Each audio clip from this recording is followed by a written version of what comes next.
Hello મિત્રો, શેરબજારની વાતોમાં મિત્રો બજાર 25,000 150 આસપાસ ચાલી રહ્યું છે. 2-3 દિવસથી બજારમાં કોઈ નવી રેન્જ બનતી નથી અને ઘટાડો પણ નથી અને વધારો પણ નથી.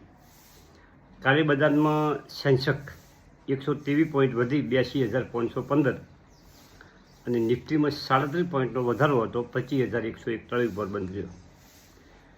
બેંક નિફ્ટીમાં થોડો ઘટાડો હતો, 170 પોઈન્ટનો, અને મિડકેપ અને સ્મોલ કેપમાં ઘટાડો હતો 0.5%.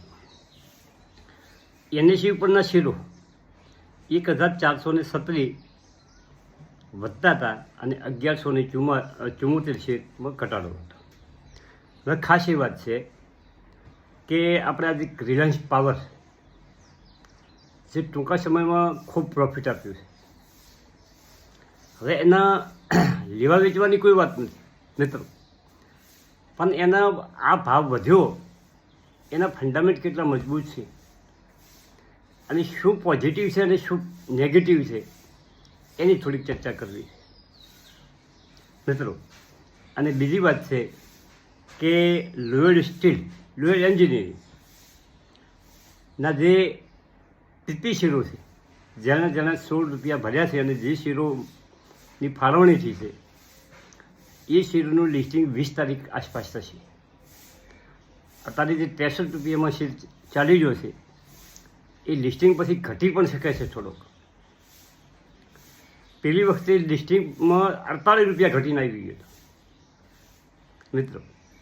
ઘટાડે કોઈને પોઝિશન લેવી હોય તો એમાં વિચાર કરી શકાય એવી કંપની છે, પરંતુ એના ઉપર નજર રાખવી પડે કે ઘટીને શું જાય છે, શું ન્યૂઝ છે, આ બધું સમજવું પડે. હવે લોયડ સ્ટેરમાં જે આપણી પોઝિશન હતી એમાં 732 શેર આડી શેરની ફાળવણી હતી, 4,000 શેરની અરજી કરી હતી અને 985 શેર એમાં એટલા શેરના પૈસા કપાણા છે.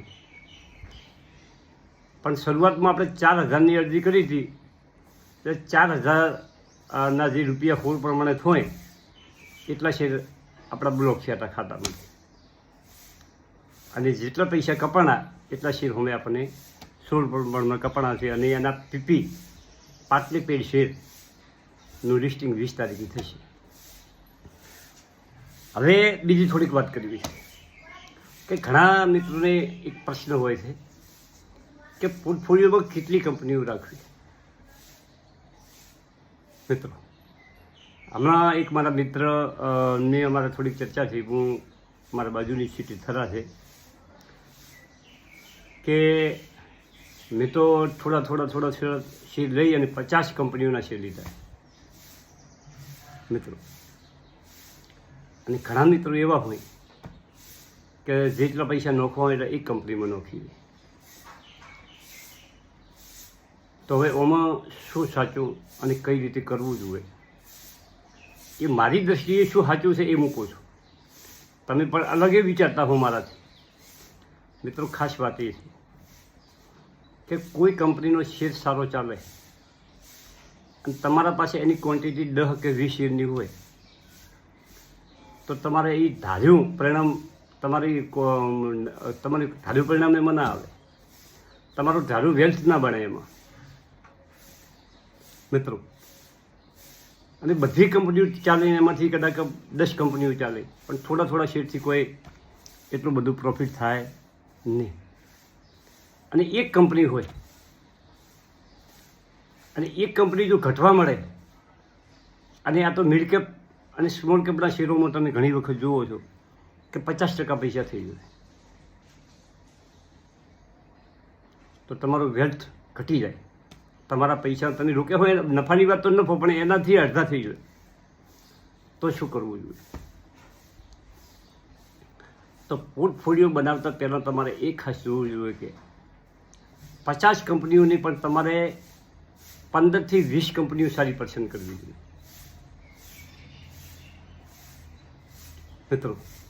અને એ 20 કંપનીઓમાં તમારા 4 સેક્ટરો છે, સારા 4 સેક્ટરો, બધા સેક્ટરો તો ઘણા સેક્ટરો છે, બધા સેક્ટરનો આપણે સમાવેશ ના કરી શકીએ, પણ સારા 4 સેક્ટરો કે કદાચ 5 સેક્ટરો એમના શેરોની સમાવેશ કરવો જોઈએ. અને શરૂઆતના તબક્કે તમારા પાસે ક્વોન્ટિટી ઓછી હોય ભલે કંપનીઓમાં, પરંતુ જે કંપનીઓ 15-20 કંપનીઓ તમારા પોર્ટફોલિયોમાં પડી છે એમાંથી જે સારી ચાલતી હોય, સારો નફો કરતી હોય, સારા સેક્ટરની હોય, સારા ગ્રોથવાળી હોય, એ કંપનીમાં વધારતું જવું જોઈએ. શેરની સંખ્યા વધારતું જવું જોઈએ. અને એ બધું લાંબા સમય માટે રાખવાનું. હવે તારું કે ઘણા મિત્રો એવા હોય છે, હું કોમેન્ટ ઉપરથી જોઉં તો મને ખ્યાલ આવે કે કાકા જે મળ્યું શેર બજારમાંથી લઈ લેવાય. આ વાત એક દ્રષ્ટિએ સાચી લાગે છે, ઘણા મિત્રો એમાં સક્સેસફુલ હોય છે, પણ મને એ નથી ફાવતું. હું કંપની, કોઈ સારી કંપની મારા પોર્ટફોલિયોમાં આવી ગઈ હોય તો એ કંપની મને જો ગમે તો હું એને 500 વર્ષ 10 વર્ષ છોડતો નથી. મિત્રો તો તમે શું છે એ કંપનીનું બરોબર એનો કેશ કાઢી શકો અને એમાંથી તમે વધારે પ્રોફિટ કમાઈ શકો. તમે આ ઘણી કંપનીઓ તમે જુઓ કે આ પારસ ડિફેન્સની બીજી કંપનીઓ છે, એ જો 50% પ્રોફિટ તમે વેચી મારી હોય કે 100% પ્રોફિટ વેચી મારી હોય, એને 700-800% પ્રોફિટ પોર્ટફોલિયોમાં જેના પડી છે, જે IPO લાગ્યો એના વખતે 800% પ્રોફિટ આપ્યું છે. અને ડિફેન્સની આવી કંપની તમારા નીચે ભાવથી જો તમે લીધેલી પડી હોય તો એ તમારી મૂડીની આધી પણ એમાં ઘણો વધારો કરી શકે એવી કંપનીઓ હોય છે. અમુક કંપનીઓ તો એવી હોય છે ને કે તમે જેમ સમય જવા દો ને એમ મજબૂત બનતી જ હોય અને તમારા પૈસા જેટલાય ઘણા કરતી હોય. પણ એની કંપનીની પહેચાન કરવી જોઈએ કે આ કંપની, ધારો કે તમે ઓબાનું વાવેતર કર્યું હોય વાડીમાં, તો તમારી અમુક તમે ઓબા ઉપર જુઓ ને તો એનો મોર તમને અલગ દેખાય. બીજા ઓબામાં ઓછી કેરીઓ આવીને એ ઓબો તમારો ભાગી જતો હોય. આવું છે. અમુક કંપની તમને ગજબનો તમને એનો બેનિફિટ આપે. આ બધી જો હવે આપણે વિડીયો ખૂબ લાંબો થઈ ગયો છે, વાતે ખૂબ ચાલે. રિલાયન્સ પાવરનું વેલ્યુએશનની વાત કરવી મિત્રો, 71 રૂપિયાને 25 પૈસા ઉપર ચાલી ગયો છે. કાલે એણે 76 રૂપિયાને 50 પૈસા હાઈ બનાવ્યો 52 વીક, અને 52 વીક લો 11 રૂપિયા છે. એક વારમાં 7 ગણા પૈસા કર્યા છે અને ઓલ ટાઈમ હાઈ એને 500 બનાવ્યો છે. અત્યારે એનું માર્કેટ કેપ 29,475 કરોડ છે. EPS 7.3 છે. એક શેર દીઠ જેટલા કંપની શેર બહાર પાડ્યા છે એમાં એક શેર દીઠ 7 રૂપિયાને 13 પૈસાની કમાણી છે. સારું કહેવાય, બેસ્ટ. PA 10 છે અને સેક્ટરનો PA 27. જે પાવર સેક્ટરની કંપનીઓ છે એનો સરેરાશ PA કાઢવામાં આવે તો એ 27 છે. કંપનીનો PA 10 છે. વેલ્યુએશનમાં કંપની ગુડ છે મિત્રો. બુક વેલ્યુ 40 છે અને PB 1.74 છે. બુક વેલ્યુ કંપની પાસે હવે સારામાં સારી કંપની છે કે એસેટ સારી હોય એની બુક વેલ્યુ સારી હોય. ફિશ વેલ્યુ 10 છે, એ પણ સારું કહેવાય. હવે સેક્ટર પાવર સેક્ટર છે. આ સેક્ટર એવું છે કે કાયમ એની માંગ રહેવાની અને ઓમાં હજી પણ ખૂબ મોટો વધારો થઈ શકે એવું સેક્ટર છે. હવે આપણે ઓકરાની વાત કરીએ કે જૂન 2024 અને જૂન 2025 એની સરખામણી કરવી મિત્રો.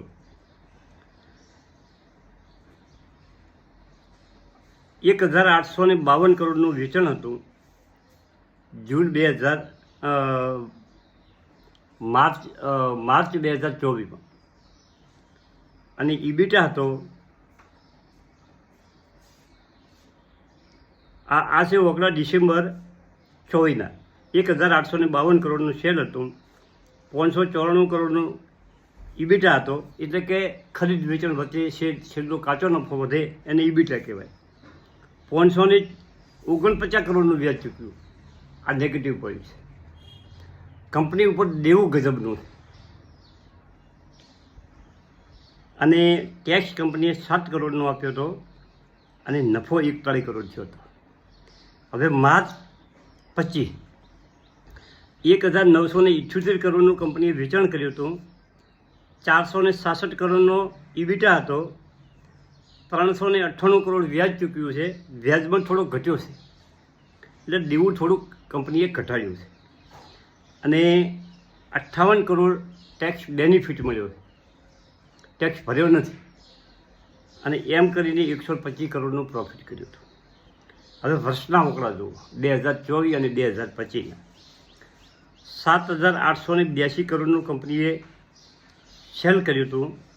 423 કરોડનો ઈબીટા હતો. 2451 કરોડ વ્યાજ ભર્યું હતું. 214 કરોડ ટેક્સ ભર્યો હતો અને 2,242 કરોડનું કંપનીએ નુકસાન કર્યું હતું.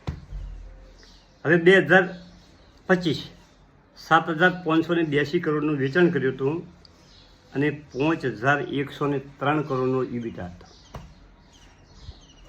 મિત્રો, એ કંપનીએ એનું વ્યાજ ભર્યું છે અને કંપની પાટા ઉપર દોડી છે અને 2,055 કરોડનું કંપનીએ વ્યાજ ભર્યું છે. 99 કરોડનો ટેક્સ ભર્યો છે અને 2,947 કરોડ કંપનીએ નફો કર્યો છે. આઈઆઈસી કંપનીના વોકરા. હવે હોલ્ડિંગની વાત કરાં કે હોલ્ડિંગમાં શું થયું છે. જૂન 2024 અને જૂન 2025 એક વર્ષના વોકડા છે. હવે પ્રમોટરનું હોલ્ડિંગ જૂન 2024માં 22.24 હતું, તે વધીને 24.96 છે. એટલે કે આશરે 2.5% છે કંપનીના પ્રમોટરોએ વધારો કર્યો છે મિત્રો. અને વિદેશી રોકાણકારોનું વર્ષ પહેલાં 12.71 હોલ્ડિંગ હતું અને અત્યારે 12.87 છે. એટલે એમાં કોઈ લોબો ફેરફાર નથી. ડીઆઈના રોકડામાં પણ ફેરફાર નથી. પણ પ્રમોટરોનું હોલ્ડિંગ 51% હતું વર્ષ પહેલાં, એ અત્યારે 48% છે. એટલે 3% શેર પબ્લિકના ઓછા થયા છે અને પ્રમોટરનો વધારો થયો છે. આ જ રોકડાનું મહત્ત્વ છે મિત્રો.